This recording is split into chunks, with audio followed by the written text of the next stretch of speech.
The date was March 18, 2003. U.S. troops were hours away from crossing the Iraqi border.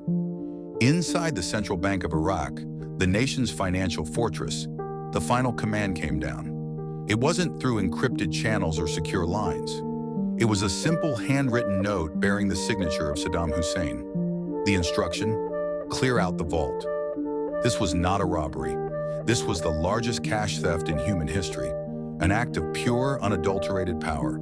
The $920 million problem: Saddam ordered the release of $920 million in physical U.S. currency to his son, Qusay Hussein. The bank staff, under immediate armed duress, were forced to comply. But the challenge wasn't the security, it was the physics. $920 million in $100 bills weighs over 3 tons. That's the weight of 2 full-size pickup trucks in cash.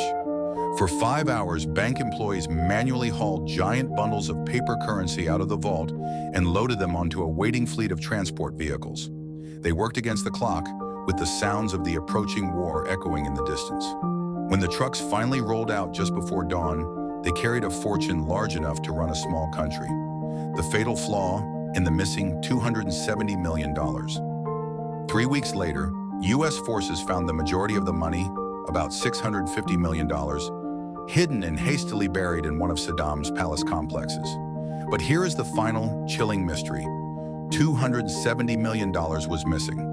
This immense sum vanished, likely intended by the dictator to fund the insurgency that sprang up after his fall. It was the ultimate war chest, converted into cold, untraceable currency. The biggest cash theft in history was not defined by its complexity, but by the fact that the criminal was the man who wrote the laws.